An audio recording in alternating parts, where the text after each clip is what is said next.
नमस्कार दोस्तों, स्वागत है आपका आपके यूट्यूब चैनल करे स्टडी IQ में। आज हम 5 अगस्त 2020 की नेशनल करंट अफेयर करेंगे और आज के करंट अफेयर की पीडीएफ वीडियो के नीचे डिस्क्रिप्शन में मिलेगी। और आज का पहला प्रश्न है, हाल ही में किस मंत्रालय को स्कोच गोल्ड अवार्ड दिया गया है? और आदिवासी मामलों के मंत्रालय को, गृह मंत्रालय को, वित्त मंत्रालय को, इनमें से कोई नहीं। इसका सही आंसर है आदिवासी मामलों के मंत्रालय को। स्कोच गोल्ड अवार्ड आदिवासी मामलों के मंत्रालय को सक्षम IT योजनाओं के माध्यम से आदिवासियों से सशक्तिकरण परियोजना के लिए प्रदान किया गया है। यह प्रोजेक्ट डिजिटल इंडिया के सपनों को साकार करने, पारदर्शिता लाने के साथ साथ सेवाओं के वितरण को सुविधाजनक बनाने के लिए भारत सरकार की अटूट प्रतिबद्धता की दिशा में एक कदम है। मोटा ने डिजिटल इंडिया के एक बड़े विजन के साथ जोड़ने के लिए DBT मिशन के मार्गदर्शन में DBT पोर्टल के साथ 5 छात्रवृत्ति योजनाओं को एकीकृत किया है। 66वीं स्कोच 2020 प्रतियोगिता India responds to COVID through digital governance नाम से आयोजित की गई थी। जनजातीय मामलों के मंत्रालय ने डिजिटल इंडिया एंड गवर्नर 2020 प्रतियोगिता में भाग लिया था। केंद्रीय जनजातीय मामलों के मंत्री हैं अर्जुन मुंडा। हमारा अगला प्रश्न है, हाल ही में आइवरी कोस्ट के नए प्रधानमंत्री कौन नियुक्त किए गए? हमारा प्रश्न Vladimir Putin, Shinzo Abe, Hamid वाकयांको, Ivory, इनमें से कोई नहीं। इसका सही आंसर है हमीद वाकयांको, आइवरी। आइवरी कोस्ट के रक्षा मंत्री हमीद वाकयांको को देश के प्रधानमंत्री के रूप में नियुक्त किया गया है। पूर्व प्रधानमंत्री मांडू गोन कोलोबली का अचानक निधन हो गया था, जिसके बाद से हमीद वाकयांको देश के अंतरिम PM के रूप में सेवा कर रहे थे। हमीद वाकयांको रिपब्लिक पार्टी के संस्थापक सदस्य थे और पार्टी के दैनिक समाचार पत्र ले पेट्रियोट के प्रभारी भी थे। उन्होंने राष्ट्रीय एकता सरकार में 2003 से 2011 तक नई सूचना और संचार प्रौद्योगिकी मंत्री के रूप में भी कार्य किया। वह 2018 से देश के सबसे अधिक आबादी वाले जिलों में से एक एबोबा के मेयर भी रहे थे। आइवरी कोस्ट के राष्ट्रपति हैं अलासेन ओतारो। उसकी राजधानी है यामोसुर्को। हमारा अगला प्रश्न है, हाल ही में किस देश के पूर्व राष्ट्रपति ली तेंग हुई का निधन हो गया? हमारा प्रश्न स्वीडन, ताइवान, दक्षिण अफ्रीका, इनमें से कोई नहीं। इसका सही आंसर है ताइवान। ताइवान के पूर्व राष्ट्रपति ली तेंग हुई का निधन हो गया है। उनकी उम्र 97 वर्ष थी। उन्होंने 1988 से 2000 तक ताइवान के राष्ट्रपति के रूप में कार्य किया था। उन्हें ताइवान के लोकतंत्र का जनक भी माना जाता था। 1988 में पूर्ववर्ती चियांग चिंग कू के निधन के बाद ली तेंग हुई राष्ट्रपति बने। ली ने प्रत्यक्ष राष्ट्रपति चुनाव सहित एक लोकतांत्रिक राजनीतिक खाका तैयार करने की दिशा में संवैधानिक परिवर्तनों का नेतृत्व किया। उन्होंने ताइपे के मेयर 1978 से 1981 और ताइवान के प्रांतीय गवर्नर 1981 से 1984 के रूप में भी कार्य किया। ताइवान के राष्ट्रपति हैं त्साई इंग वेन। हमारा अगला प्रश्न है, हाल ही में किसने बांग्लादेश में अपनी नई गैस आधारित थर्मल पावर उत्पादन परियोजना के लिए बैंकों के एक समूह के साथ समझौते पर हस्ताक्षर किए हैं? रिलायंस पावर, जापानी ऊर्जा प्रमुख JERA A&B DRDO। इसका सही आंसर है A&B दोनों। रिलायंस पावर और जापानी ऊर्जा प्रमुख JERA ने बांग्लादेश में अपनी नई गैस आधारित थर्मल पावर उत्पादन परियोजना के लिए बैंकों के एक समूह के साथ समझौते पर हस्ताक्षर किए हैं। हस्ताक्षरित समझौता बांग्लादेश की मेघना घाट में एक नई 745 मेगावाट प्राकृतिक गैस संयुक्त चक्कर बिजली परियोजना के लिए लगभग $642 मिलियन का पूरा वित्त प्रदान करेगा। यह बांग्लादेश के बिजली क्षेत्र में एक परियोजना के लिए सबसे बड़े फंडिंग टाई अप में से एक है। इस समझौते के साथ रिलायंस पावर और JERA पूर्ण पैमाने पर निर्माण पर ध्यान केंद्रित करेगी और 2022 में कमर्शियल ऑपरेशन को प्राप्त करने की दिशा में तेजी से काम करने का लक्ष्य है।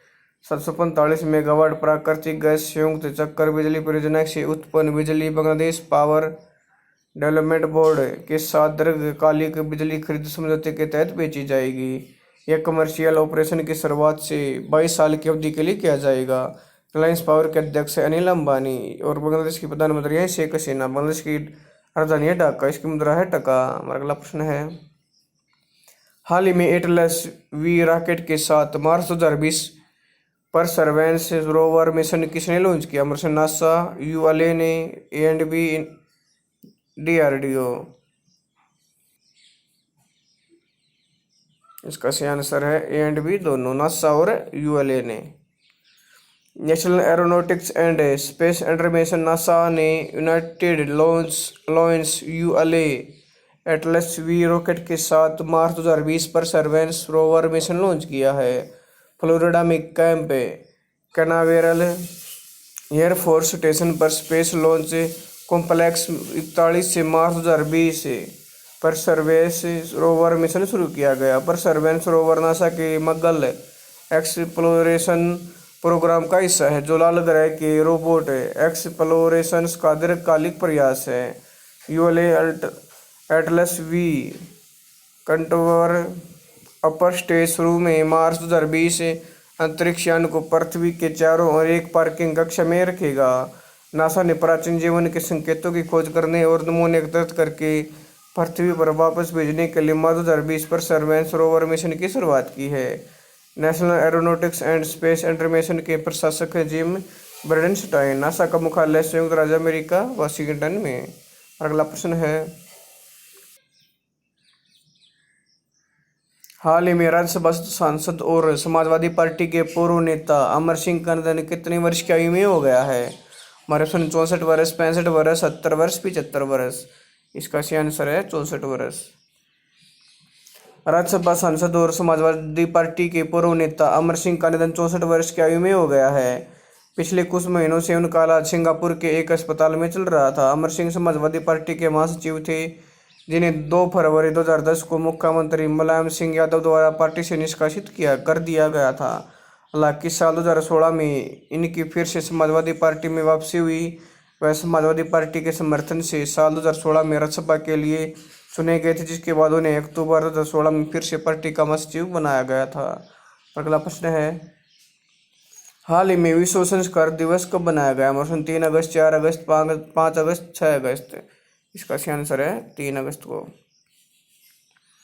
हर साल स्वर्ण पूर्णिमा के दिन को विश्व संस्कृत दिवस के रूप में मनाया जाता है, जो कि हिंदू कैलेंडर अनुसार स्वर्ण मास की पूर्णिमा का दिन है, जिसे रक्षाबंधन के रूप में भी जाना जाता है। इस साल यानी 2020 में इस दिन को 3 अगस्त 2020 को बनाया जा रहा है। यह दिन संस्कृत की प्राचीन भारतीय भाषा की याद में बनाया जाता है, जिसका उद्देश्य इसके पुनरुद्धार और रखरखाव को बढ़ावा देना। विश्व संस्कृत दिवस का इतिहास। भारत सरकार ने वर्ष 1969 में रक्षाबंधन के अवसर पर विश्व संस्कृत दिवस मनाने का फैसला किया, जो कि हिंदू कैलेंडर अनुसार स्वर्ण मास की पूर्णिमा का दिन पड़ता है। यह भाषा को दुनिया की सबसे पुरानी भाषा में से एक माना जाता है। साथ ही इसकी जड़ें कई भाषाओं हिंदी, गुजराती और बंगाली सहित संस्कृत में मिलती हैं। संस्कृत भाषा की उत्पत्ति। संस्कृत एक पुरानी इंडो आर्य भाषा है और जिसके बारे में माना जाता है कि इसकी उत्पत्ति लगभग 3500 साल पहले भारत में हुई थी। इस भाषा से कई विद्वान जुड़े हुए हैं। हालांकि लिखित रूप में संस्कृत भाषा की उत्पत्ति 2वीं सहस्त्राब्दी ईसा पूर्व से पहले की है, जब ऋग्वेद भजनों का एक संग्रह लिखा गया था। अगला प्रश्न है, हाल ही में किसने सिल्वरस्टोन सर्किट यूनाइटेड किंगडम में आयोजित फार्मूला 1 ब्रिटिश ग्रैंड प्रिक्स 2020 जीत ली? लुइस हैमिल्टन ने, मैक्स वर्स्टेपन ने, चार्ल्स लेक्लेयर ने, इनमें से कोई नहीं। इसका सही आंसर है लुइस हैमिल्टन ने। मस्टरीज रेसर लुइस हैमिल्टन ने सिल्वरस्टोन सर्किट यूनाइटेड किंगडम में आयोजित फार्मूला 1 ब्रिटिश ग्रैंड प्रिक्स 2020 जीत ली है। इस F1 रेस में मैक्स वर्स्टेपन रेडबुल के दूसरे स्थान पर रहे, जबकि चार्ल्स लेक्लेयर फेरारी के ड्राइवर तीसरे स्थान पर रहे। अब रेस के सीजन में हैमिल्टन की यह तीसरी जीत है। अगला प्रश्न है, हाल ही में किस राज्य सरकार ने 1 से 15 अगस्त तक चलाए जाने वाले जन जागरूकता अभियान एक मास्क अनेक जिंदगी का शुभारंभ किया गया? मध्य प्रदेश, महाराष्ट्र, पश्चिम बंगाल, में से कोई नहीं। इसका सही आंसर है मध्य प्रदेश। मध्य प्रदेश के शहरी विकास और आवास मंत्री भूपेंद्र सिंह द्वारा 1 से 15 अगस्त तक चलाए जाने वाले जन जागरूकता अभियान एक मास्क अनेक जिंदगी का शुभारंभ किया गया है। यह अभियान कोविड-19 महामारी के संक्रमण से बचाव के लिए मास्क पहनने के बारे में जागरूकता फैलाने के लिए शुरू किया गया है। एक मास्क अनेक जिंदगी अभियान के बारे में, इस अभियान के अंतर्गत एक मास्क बैंक की स्थापना की गई है जहां लोग मास्क दान कर सकते हैं, जो बाद में गरीब लोगों को भी फ्री में दिया जाएगा। नागरिक किसी भी जिले, शहरी निकाय में गैर सरकारी संगठनों के माध्यम से मास्क दान कर सकते हैं। इसमें दान मास्क या धन के रूप में किया जा सकता है, जिसका इस्तेमाल स्वयं सहायता समूह के माध्यम से मास्क सिलाई के लिए किया जाएगा। घोषणाओं, पोस्टरों और पर्चे के माध्यम से जागरूकता फैलाई जाएगी। मध्य प्रदेश के मुख्यमंत्री शिवराज सिंह चौहान, इसके राज्यपाल आनंदीबेन पटेल। हमारा अगला प्रश्न है, हाल ही में उत्तर प्रदेश सरकार की कैबिनेट मंत्री कमल रानी वरुण का कोविड-19 के कारण कितने वर्ष की आयु में निधन हो गया है? हमारे ऑप्शन है 62 वर्ष, 65 वर्ष, 67 वर्ष, 70 वर्ष। इसका सही आंसर है 62 वर्ष। उत्तर प्रदेश सरकार की कैबिनेट मंत्री कमल रानी वरुण का कोविड-19 के कारण निधन 62 वर्ष की आयु में हो गया है। वह सरकार में तकनीकी शिक्षा मंत्री थी। इसके अलावा कमल रानी वरुण 2 बार सांसद भी चुनी गई थी। इस एक बार 11वीं लोकसभा और दूसरी बार 12वीं लोकसभा से। वह वर्तमान में कानपुर की घाटमपुर से विधायक थी। हमारा अगला प्रश्न है, हाल ही में किस बैंक ने कोरोना वायरस महामारी के दौरान अपने ग्राहकों में आशा और विश्वास कायम रखने के लिए नए ऑफर और भारी छूट वाले 2 महीने लंबे अभियान कोना उम्मीद को शुरू करने की घोषणा की? कोटक महिंद्रा बैंक ने, पंजाब नेशनल बैंक ने, कैनरा बैंक ने, इनमें से कोई नहीं। इसका सही आंसर है कोटक महिंद्रा बैंक ने।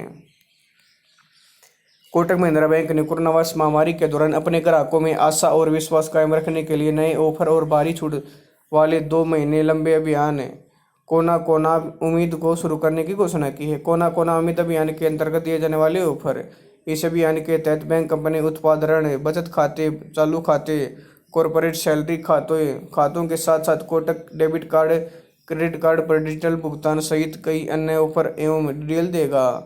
कोटक ने अपने ग्राहकों को shopping, essential, personal care, education, fitness, health and wellness, kids and parentings, entertainment, cyber care and security जैसी श्रेणियों में ऑफर देने के लिए 100 से अधिक ब्रांड के साथ समझौता किया है। कोटक महिंद्रा बैंक की स्थापना 2003 में। इसका मुख्यालय मुंबई, महाराष्ट्र में।